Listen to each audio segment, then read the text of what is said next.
Evening, everyone. I just wanted to have a chat about the Springbok team selected for the second test against the All Blacks this weekend.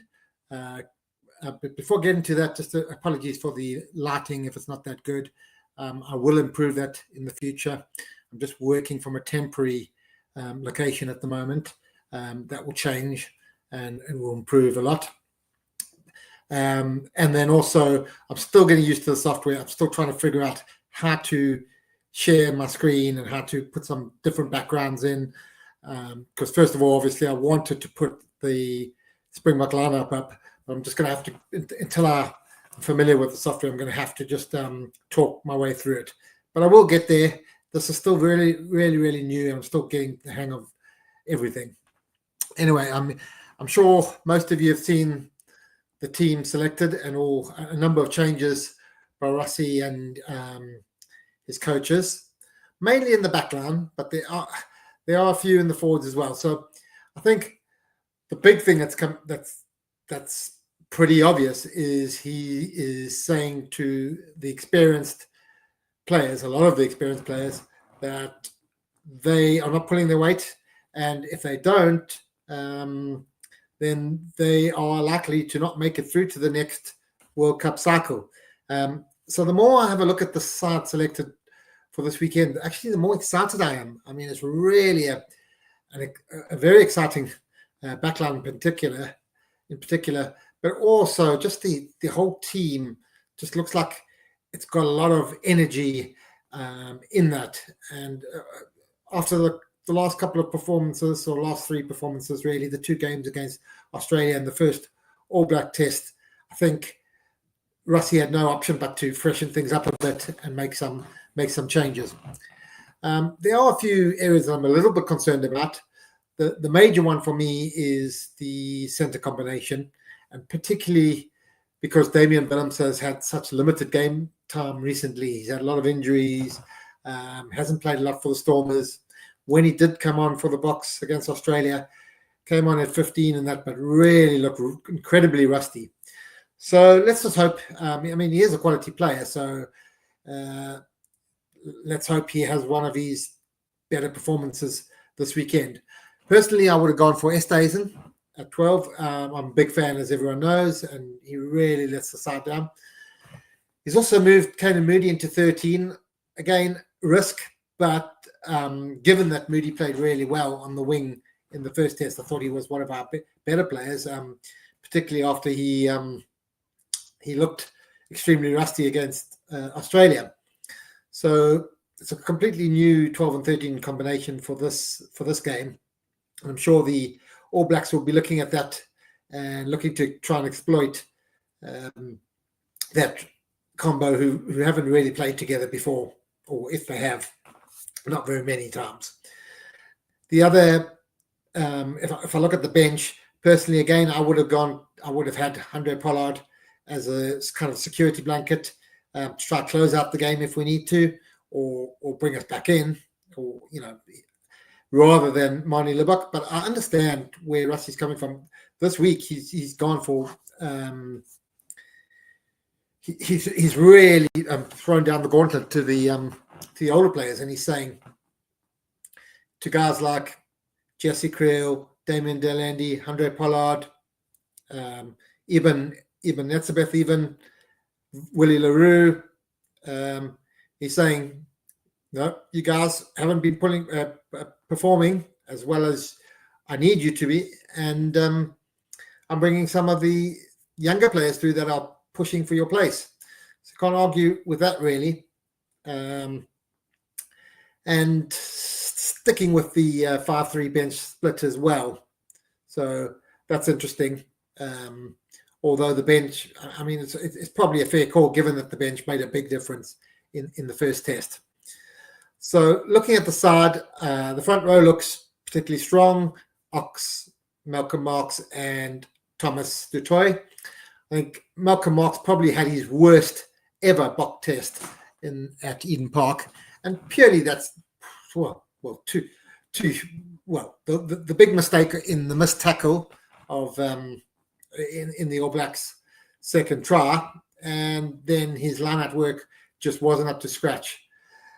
Given another chance, purely because I think Bongi really hasn't been in form recently, and the backup hookers are relatively inexperienced. So Marnus and Jan-Hendrik Wessels, even though Jan-Hendrik had made a big difference when he came on in the first test, it's a lot different starting a test and then coming on. And also when your starters had such a poor game, really, and things haven't gone right for you, if you come on and just hit a few lineouts, you look a lot better.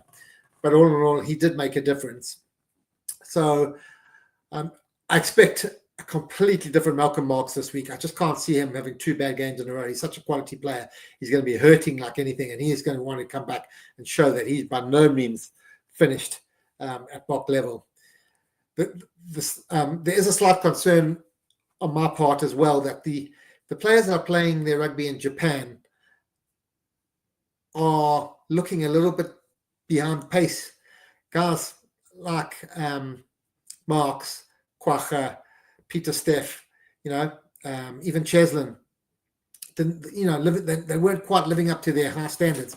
And that's probably because when you play in Japan, the intensity levels aren't quite the same as if you're playing, in URC or the European or Heineken Cup or Super Rugby. It's a level below that. So it's pretty difficult to then suddenly come into international rugby and lift that intensity straight away. It takes a bit of time.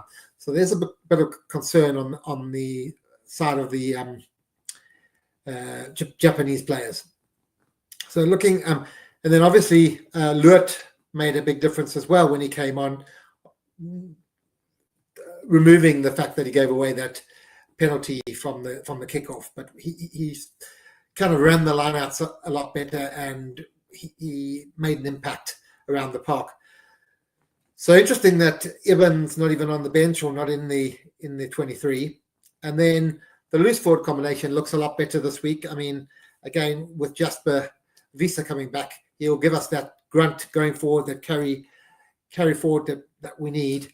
And just the combo looks a lot better with Sia back, on the blind side, on the open side flank, together with Peter Steff, and yes, but it just looks at a more balanced loose forward trio. There obviously has to be a concern that Jasper hasn't played for 4 or 5 weeks, but I think he's one of those players that he's probably been chomping at the bit in training. He's been giving his all, and even though he hasn't been playing, I expect him to come out firing on the weekend, and just hopefully he'll keep his discipline this time, because his discipline has been a bit of an issue. Really, some stupid cards and that. I mean, that one previous red card was really silly, and he didn't really need to do that. So I expect him to be really amped for this game. Then the back line, Reinach starts after, again, making a difference when he came on. I felt a little bit sorry for Grant Williams because Lucy's didn't really protect him around the ruck. It was really messy ball, and he was struggling like anything. So he was on the back foot, and that sort of spread across the whole backline. It impacted on Handré Pollard and everyone. I thought Handré actually had a really decent game. I've seen a lot of people saying he was not that great and that, but I thought, look, he wasn't brilliant, but I thought he did well, and he had a decent game. So I was surprised to see people criticizing him, really. And then, obviously we've got the new center combination, as I alluded to. Ethan Hooker starts, which I'm super excited about. I think he's one of our most promising young players. Every game he played for the Sharks, he really looked at that level, and he still looked made for Springbok level. He's a big game player, strong as anything, and good under the high ball. I mean, they could have put him in 12 or 13 really as well, and he wouldn't have let the side down. So he might even, switch during the game, although with the bench being Grant Williams, Libok, and Estes is probably going to come on at 12, because, as Rassie said earlier, Damon Willems hasn't played a lot, so he probably won't play more than maybe 50 minutes at the most. I suppose it all depends on how the game's going. So I'll expect Estes to come on. Cheslin picks himself really, and Fussy back in. I think that's not much of a surprise after the way that Willie LaRue played over the weekend. So it's interesting to look at this side. If we go back to compare the side picked against the team that was picked in 2023 against the All Blacks at Twickenham, the one where the Springboks absolutely thumped. I think it was a record victory against the All Blacks. So if we compare the side, the props in that game were Kitsy and Frans Malherbe. Obviously, both those are, well, Stephen Kitsoff now retired, and Frans Malherbe a bad injury and possibly may not ever make it back to the level that he's at the moment. But I think Ox coming in there and Thomas du Toit, don't think we lose anything on that side of things. The locks for that test were Ibn, Etzebeth, and Franco Mostert. Franco, another one who's probably paying the price for the older brigade. We got Luerten back from injury, and I think if I look back, was Luert on the bench for the game? No, he actually wasn't. I think it was Achia, Snowman, and Jean Klein, if I remember correctly. Yeah. The loose forward trio was Sia, Peter Steff, and Dwayne Vermeulen. That was prior to Dwayne's retirement. So we've got Peter Steff and Sia the same, and we've just got Jasper for Dwayne in that one. Faf and Marnie Libak were the 9-10 combination that day, and then the centres, it's actually interesting, were Andre Estes and Kanan Moody. So Moody starts again this weekend alongside Damian Willemse, who was the 15 on that day. And then the wings were Mapimpi and Kurtley Arendse. Obviously, Kurtley currently injured. Mapimp's fallen out of favour a little bit. But I don't think we've seen the end of him just yet. Maybe has lost a bit of his X factor and pace in that, but still will do a job if selected. And then the bench for that day was Bongi, Ox, Trevor Nyakani, as I mentioned earlier, Achis Neyman, Jean Klein. Marco van Staden was on the bench. Kobus, Reinach, and Kwacha. So that was the infamous 7-1 split. And I think it was the first time the Boks had used the 7-1 split. So, yeah, there was a lot of talk around that, and it worked really well. So the team's not hugely not hugely different in terms of the squad, but obviously the starting lineup differs quite a bit. And if I look at the New Zealand side from that day, it was, fairly similar to the team that took the field this week. Obviously, they still had guys like Dane Coles who started, Tyrrell Lomax started. They had Sam Whitelock, Luke Jacobson, Sam Kane. So actually, now that I'm going through the list, it is quite different. And they also had Aaron Smith and Richie Mwanga. So yeah, there's a lot of differences. Mark Talia on the wing. Will Jordan was on the other wing, and Bowden Barrett was at 15 that day. And Geordie and Rico were the centres. Their bench, they had Tokiao, Tamati Williams, Fletcher Newell, Tupuvai, Josh Lord, Dalton Papai, Cam Roygard, and I think Anton Leonard Brown. So they had a 6-2 split. So a number of those bench players probably start this weekend against the Boks. I think Cody Taylor, surely after that head knock, will likely be ruled out this week. And Tokyo will likely start. So it's interesting. I mean, if we look at the Bok squad that was selected for the tour, the 35 or 36 with Faf being added, they've got a lot of options and combinations, but obviously that was disrupted with some of the injuries. The injury to Jean-Luc Dupré, that threw a bit of a spanner in the works because he was likely to start at 8th man. But if you look, the loose head props in the squad, Ox, I think Jan Hendrik Wessels is selected as loosehead and stroke hooker, and Buan Fenta. So you've got a combination there. Tight heads, Wilco Lowe, Thomas du Toit, and Vincent Koch. I think Vincent's probably now coming towards the end of his Bok reign, given that he hasn't been selected in the 23 for either of these games. I think we can read into that maybe Russie's coming, maybe phasing him out slowly. But, I never write anybody off. If he's got that passion and that desire to get back in, could see him back. And then hookers, well, you've got Malcolm, Marks, Bongi, Marnus, and Jan Hendrik Wessels. That all of those four that could play hooker. So they did select a squad that covers a load of different options and eventualities. Locks, Eben, Archer, Luat, Ruan Nokia, and Franco Mostert, with Mostert also, and Nokia obviously able to cover the 7 jersey, and Peter Steff obviously able to cover lock as well if they wanted to. The 6 flanks for the box, Sia and Marco van Staden. 7, pretty much just Peter Steff with, as I mentioned earlier, Franco and Ruan Nokia that could slot in there. And then the eighth men, Kwacha, Jasper Wiese, and Jean-Luc Dupré. Backline, interesting again. Grant Williams, Kobus Reinach, Faf called up, and Mornay van den Berg. I think Mornay, or Krappies as they call him, has been injured for a little while. So that's why he hasn't had a run.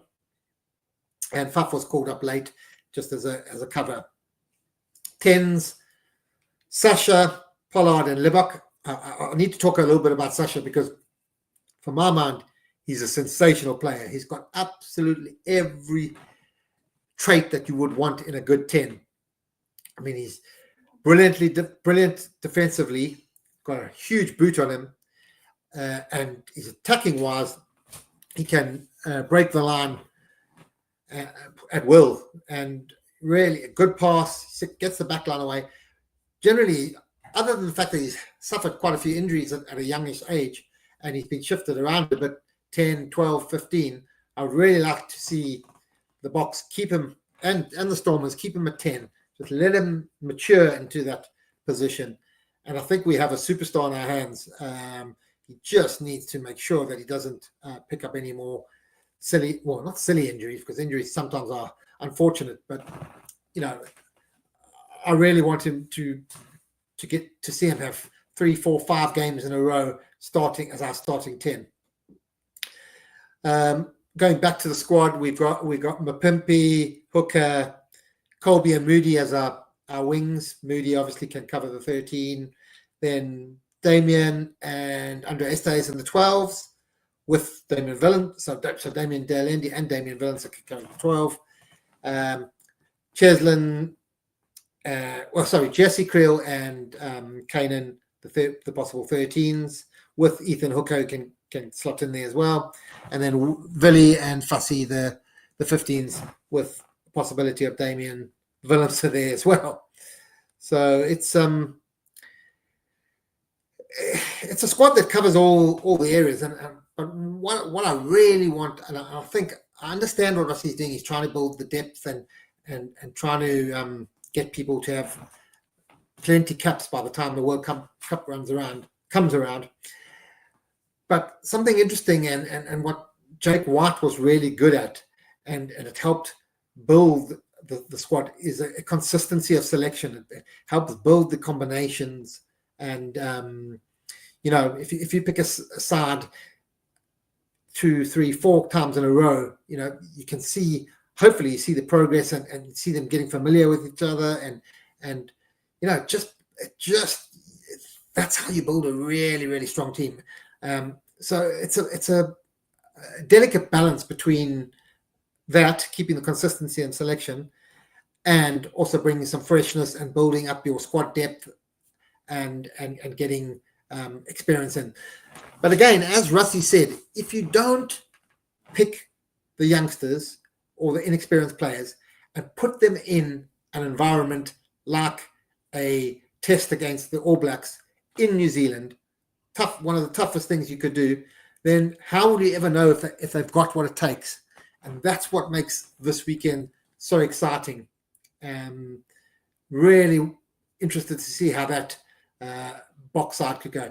It could go one of two ways. I mean, that's pretty obvious, but they could be scintillating. They could play this magic Tony ball, absolutely score some wonderful tries and beat the All Blacks, or they could show their inexperience and fall significantly short. Hopefully, it's the former, and we are all smiling on the weekend, well, on Saturday, after a disappointing last weekend. Ref for Saturday is Nika Amashukeli. Obviously, he's relatively inexperienced, although has been reffing. He did have one of the Lions tests, but he's fairly young and one of the up and coming refs that is clearly highly rated by the IRB, and that. So yeah, I mean, hopefully he has a good game, lets it flow, and all we're asking is for consistency, and hopefully we see a bit more of that this weekend. Just talking about that box squad now, looking forward to the World Cup in a couple of years. I'd like to, I've been thinking about some of the younger players that we could bring through, that could come through in the next couple of years. I mean, we had a wonderful crop of under-20 players. They played brilliant rugby to win the World Cup, and some of those, such exciting talent coming through. Already, Hashim Peed, Batu Slikani, and Shezwell Yoster have experienced some time in camp with the Boks. And those are the three most exciting players, I think, that have a real chance of breaking through into a Boks squad. But it obviously depends on injuries and how they perform. But there's a couple of others from that under-20 squad, and some even from the very successful under-18 team that could make their way through in the next year or so. But obviously they need to get some experience in URC and in Heineken Cup or the European Cup. Players I'm thinking of are Vusi Moyo, who looks such a class player, but he's still very, very young. I think he's only 18. Hasn't played that many games for the Sharks, but he's got the talent. Don't want to rush him. So, but in in 2 years, who knows where he will be.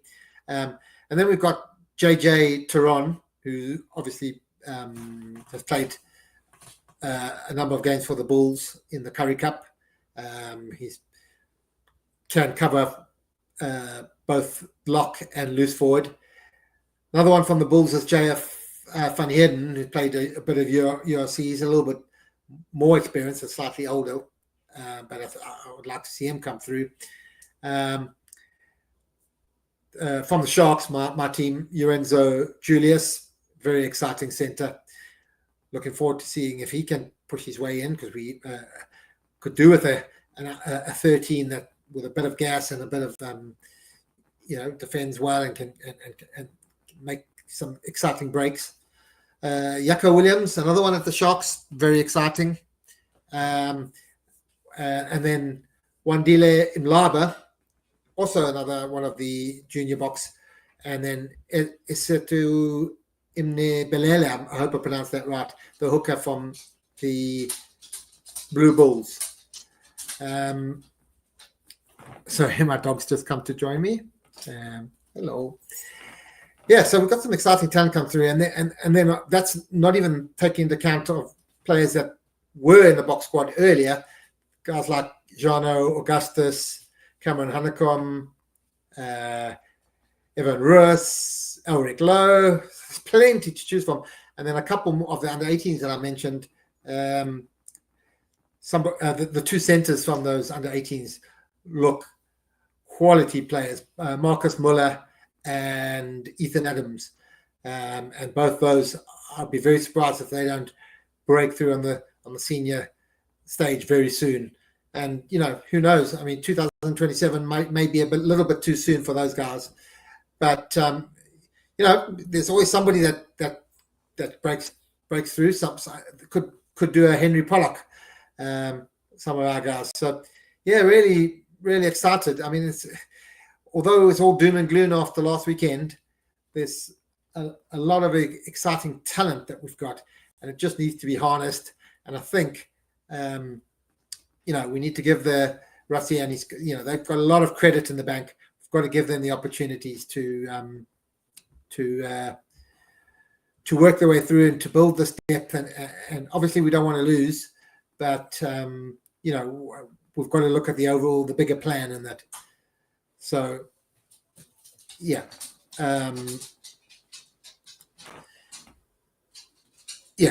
Excuse me. Sorry, I've just been disrupted. So we've just letting my dog go out.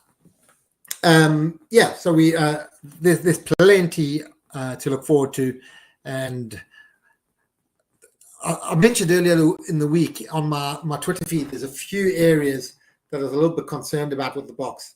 I think everyone's concerned about the lineouts. They've been a bit of a shambles for a little while. We don't seem to be sorting them out. So I'm just hopeful this week Malcolm Marx given another crack that they can't really be worse than last week. And with a slight change of personnel with Lurt starting and Archia coming on the bench, that we'll sort those out. So that was my one. Number two, which is something that's been bothering me for a long time with the box, is what has happened to our attacking maul. It's just totally non-existent at the moment. We get a line out 5 meters from the line, we win it, and we try to drive, and we just repel. We don't even gain a meter or anything. I can't remember. We're struggling to get anywhere. I mean, at Eden Park on Saturday, it was just too easy for New Zealand to stop. And attacking maul is a vital weapon in modern rugby. I mean, you saw how Australia did it against the box in the test. They just they scored a couple of tries easily from the 5 meter maul. And most good sides should, if they win their lineout, should have a good 90% chance of scoring a try from 5 meters out if you have a decent maul. So that's a concern. That's something the forwards coaches need to sort out. One of the other concerns for me was obviously the red zone efficiency. We keep getting into the opposition red zone, but the conversion rate is absolutely shocking. For a top team, a team that's 1 or 2 or even 3 in the world, you would expect to convert a lot more. I'm loath to criticize, just one person, but when you go for the line with the new laws, you have to be certain you're going to score. You cannot be held up, and especially forward going for the line just at a crucial stage, just before halftime or just after halftime. If you go for a line, you have to be 100% sure you're going to score that try.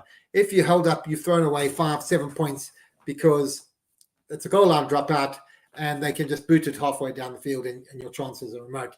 And in a game like this last Saturday where points were very important because the conditions were greasy and that, you really couldn't afford to throw points away. So that decision by Ox to go was a disappointing one.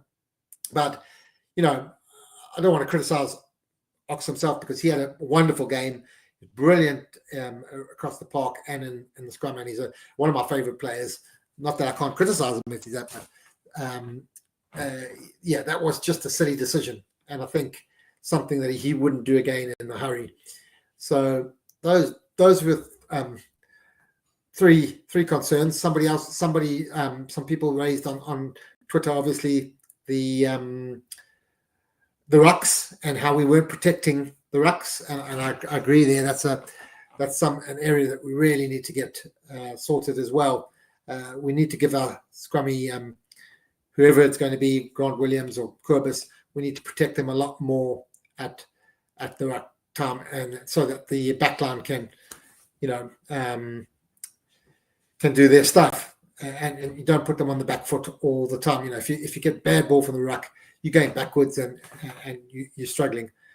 On the flip side, on the good side, our scrums were still being excellent. But having said that, although they're obviously trying to depower the scrums because the refs have been allowing the Nines to put the ball right underneath or virtually underneath the eighth man's feet, and there's no real contest for the scrums. So fortunately, that one powerful scrum that the Boks had, the absolute power scrum, even though they tried that, we shoved them right off the ball completely, got the tight head, and actually I think we scored the try from that one. That was just that was a sensational one. Hopefully we can have a few more like that this weekend. Although the All Blacks have, I think Jason Ryan said, never again. We're never going to have a scrum like that again. So, yeah. So that's my views for this week. I'd love to hear from you and see what you think. Post your comments, and yeah, I'm going to try and share my my YouTube channel to a number of people, get some more subscribers, so we can get some people online commenting and commenting while I'm on the live stream, and I'll also get a few more guests onto the show. Let's hope the Boks can do it this weekend, and we'll chat to you later.